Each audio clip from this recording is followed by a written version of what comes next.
Hello दोस्तों, आप सभी का दिल से स्वागत है इस चैनल पर। और आज हम कंटिन्यू करेंगे berserk the guardian of desire को। इस अमेजिंग मांगा को लिखा है केंटारो मिउरा ने। दोस्तों, अगर आप इस वीडियो को पहली बार देख रहे हैं तो इससे पहले की वीडियो आपको प्लेलिस्ट पर मिलेगी, जिसका लिंक ऊपर आई बटन और नीचे डिस्क्रिप्शन पर है। दोस्तों, अगर आप चैनल पर नए हैं तो वीडियो को लाइक करें और चैनल को सब्सक्राइब करें। अगर आपको मेरी मेहनत पसंद आए तो मांगा की शुरुआत होती है कासल से, जहाँ गढ़ खुफिया रास्ते से किले में दाखिल हो गया है और वो काउंट की तरफ बढ़ रहा है। वहीं काउंट किले में कहीं जा रहे हैं और उसने पग को कैद कर लिया है। पग अभी भी वर्गस की मौत से दुखी है क्योंकि वो वर्गस को बचाने के लिए कुछ नहीं कर पाई और अब उसे खुद की चिंता होने लगी है। काउंट एक कमरे तक पहुंच उसे ओपन कर उसमें दाखिल होते हैं और उस कमरे में एक लड़की है जो काउंट की बेटी थेरेसिया है। काउंट अपनी बेटी को पग एज ए गिफ्ट दे देते हैं। दरअसल काउंट अपनी बेटी को इस कमरे में कैद रखते हैं उसे हेरेटिक से बचाने के लिए, और थेरेसिया अपने पिता से डरती है इतना कि उन्हें छूने भी नहीं देना चाहती और काउंट वहां से चले जाते हैं। काउंट अभी भी अपनी बेटी के बर्ताव से दुखी है और उसे गट का एहसास होता है जो कासल में आ चुका है और वो सबको इन्फॉर्म कर देता है। वहीं गट कासल में ऊपर की तरफ बढ़ रहा है और उसका सामना जोंडाग से होता है जो पहले से ज्यादा खूंखार दिख रहा है और वो गट का रास्ता रोकने के लिए ऊपर की सीढ़ियां तोड़ देता है। गट उस पर तुरंत तीरों से हमला कर देता है। जोंडाग गट पर दोबारा हमला करता है लेकिन गट उससे बचकर अपनी तलवार से दोबारा हमला करता है और जोंडाग नीचे सीढ़ियों से गिर जाता है। गट आगे बढ़ता ही है कि जोंडाग वापस आकर उस पर हमला करता है और इससे गट का सिर फट जाता है। और इसी दौरान जोंडाग ओवर कॉन्फिडेंस में बताता है कि उसे मारने के लिए उसका सिर काटना होगा और गट बिना मौका गंवाए जोंडाग का डिमोनिक सर को काट देता है। इतने में भी डीमन नहीं मानता और गट की तलवार के ऊपर अपने टेंटिकल्स को गट की तरफ बढ़ाता है ताकि वो गट को खा सके और गट तुरंत उसे दीवार पर दे मारता है और डीमन गट को मरते हुए कहता है कि ऊपर मैं तुम्हारा इंतजार कर रहा हूँ। जोंडाग के हमले से गट का काफी खून बह चुका है जिससे उसके कदम लड़खड़ा रहे हैं, लेकिन गट अपनी रेज फॉर्म से खुद को संभाल आगे बढ़ता है। वहीं पग को थेरेसिया आजाद कर देती है क्योंकि वो अच्छी तरह से जानती है कि पिंजरे में कैद रहना कैसा होता है, लेकिन पग को भी डर है कि थेरेसिया अपने पिता की तरह लोगों को खाती है। थेरेसिया बताती है कि उसके पिता अलग किस्म के इंसान हुआ करते थे, लेकिन 7 साल पहले थेरेसिया की माँ की मौत के बाद वो बदल गए।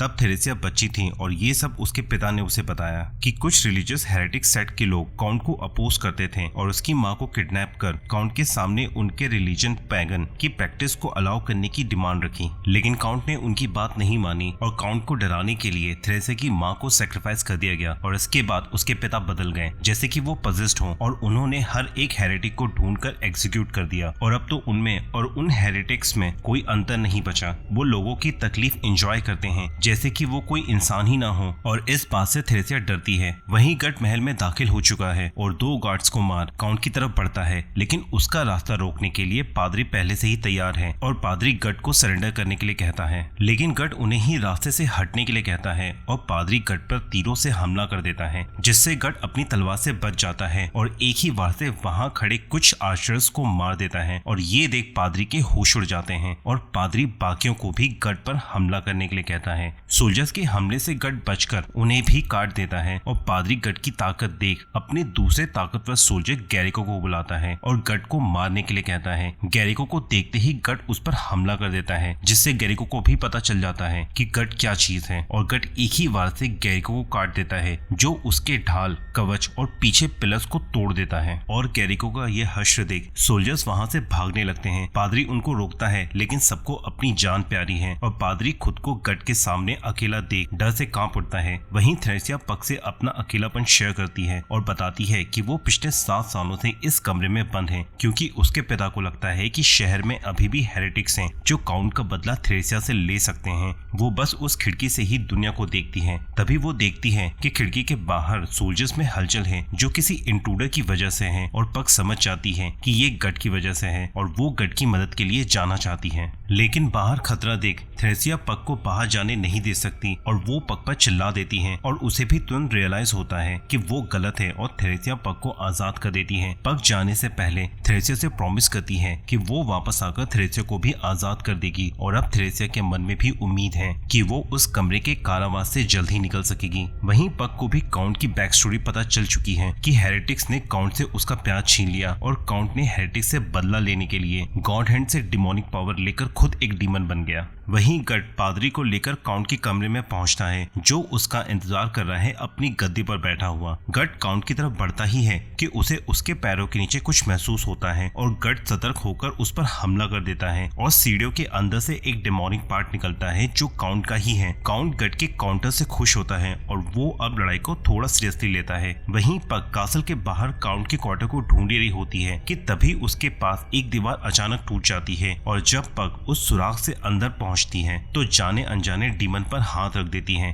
वहीं काउंट अब अपने असली एपोस्टल फॉर्म में आ चुका है और उसका असली रूप देख पादरी और पग डर जाते हैं, लेकिन गट उसके लिए तैयार है और वो काउंट का हाथ काट देता है, लेकिन उसका हाथ फिर रिजनरेट हो जाता है और गट पर हमला कर देता है। काउंट के हमले का असर थेरेसा के कमरे तक होता है और इससे वो मरते मरते बचती है और उस हमले से उसके कमरे का दरवाजा टूट जाता है। थेरेसा दरवाजे को देख पहले तो सोच में होती है, लेकिन हिम्मत कर वो उस कैद से बाहर आ जाती है। वहीं गट अब डिफेंस मोड पर है और वो काउंट के हमले से बचता हुआ सही मौके का इंतजार कर रहा है। पादरी काउंट का विकराल रूप देख कमरे से भागता ही है कि गट उसका रास्ता रोक लेता है। काउंट गट को ढूंढ ही रहा होता है और वो गट को एक पिलर के पीछे देख लेता है और इससे पहले कि पग गट को वार्न कर पाता, काउंट पिलर को ही तोड़ देता है और वो देखता है कि गट के लिबास में पादरी है और वहीं गट को उसका मौका मिल जाता है और वो तुरंत काउंट पर हमला कर देता है, लेकिन बदकिस्मती से उसका हमला सरफेस ही था और काउंट इस वार से बच जाता है और अब गट उसकी रेंज में है और काउंट गट पर कई हमला करता है। काउंट के हमले से गट घायल हो जाता है और काउंट गट की तरफ बढ़ता है। गट किसी तरह उठता ही है कि काउंट गट को पकड़कर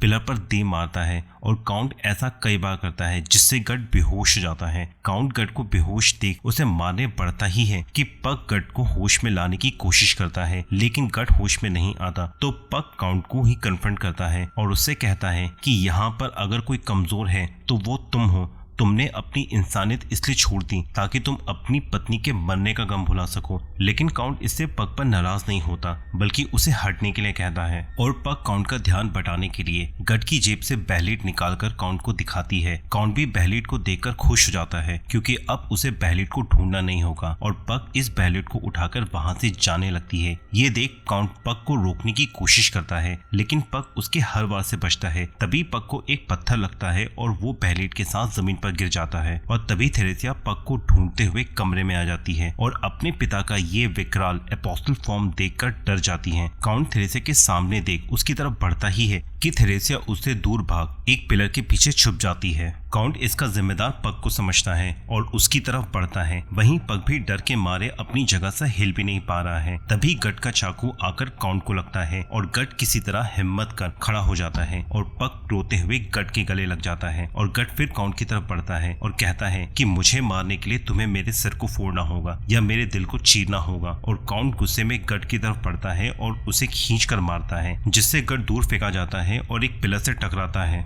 काउंट गट का काम तमाम करने पड़ता ही है कि गट एन मौके पर थेरेसिया को उसके सामने लाकर अपनी ढाल बना लेता है। ये देख काउंट रुक जाता है और गट मौका देख अपने आर्म कैनन से काउंट के चेहरे पर ब्लास्ट करता है, जिससे काउंट का चेहरा झुलस जाता है। गट अपनी तलवार उठाने बढ़ता ही है कि उसे रियलाइज होता है कि उसकी उंगलियां डैमेज्ड हैं और वो अपने मुंह से तलवार पकड़ अपने नकली हाथ से सपोर्ट देकर एक ही वार से काउंट का सिर उड़ा देता है और काउंट का चेहरा जमीन पर गिरता है। वहीं थेरेसिया ये सब रोते हुए देख रही है। पग को रियलाइज होता है कि गट ने पहले ही ये प्लान कर लिया था। काउंट दर्द में चीख ही रहा होता है कि गट उसके पास जाकर उसके मुंह में चाकू घुसा देता है और कहता है कि अब मैं तुम्हें ह्यूमन लिमिट दिखाऊंगा। और अब काउंट के चेहरे में डर आ जाता है और गट काउंट का चेहरा चीरने लगता है, जिससे काउंट चीखता है और थेरेसिया ये सब बर्दाश्त नहीं कर पाती। ये देख पग गट को रोकती है तो गट पग को ही धमकाकर दूर कर देता है और गट काउंट का खूबसूरत चेहरा थेरेसिया को दिखाता है और उसके ही सामने चाकू से काउंट के चेहरे पर कई वार करता है। अब गट भी बदले की आग में पागल होकर काउंट को बुरी तरह से टॉर्चर करता है और थेरेसिया के लिए ये सब देखना मुश्किल होता जा रहा है। तभी काउंट का खून बहता हुआ बहलीट तक पहुंच जाता है और काउंट तड़पता हुआ कहता है कि मैं मरना नहीं चाहता और धीरे धीरे बहलीट एक्टिवेट होने लगता है। पग गट को बहलीट के एक्टिवेशन के बारे में बताती है जो अब प्रॉपर शेप में है। तभी बहलीट एक्टिवेट हो जाता है और दूसरे डायमेंशन खुल जाता है। इस डायमेंशन में गट पग, थेरेसिया और काउंट चारों आ जाते हैं और तभी गट का ब्रांड बहने लगता है और गट जमीन पर गिर जाता है और वो देखता है कि सामने ग्रिफिथ है अपने फेम्टो फॉर्म में और उसके साथ 4 गॉड हैंड भी हैं और यहाँ पर ये मांगा खत्म होती है। तो दोस्तों मांगा का ये part the guardian of desire का तीसरा और चौथा पार्ट यहाँ पर कंप्लीट होता है। नेक्स्ट वीडियो में हम 5th और 6th पार्ट को कंटिन्यू करेंगे जो जल्द ही आएगा। तो दोस्तों मैंने अपनी तरफ से पूरी कोशिश की कि मांगा का प्रॉपर एक्सप्लेनेशन आप लोगों तक प्रॉपर पहुंचा सकूं। ये मांगा आपको कैसा लगा मुझे कमेंट सेक्शन में बताएं। चैनल पे अगर नए हैं तो चैनल को सब्सक्राइब करें। मैं इस तरह के वीडियो आपके एंटरटेनमेंट के लिए लाता ही रहता हूं। मिलते हैं अगले वीडियो में, तब तक के लिए गुड बाय।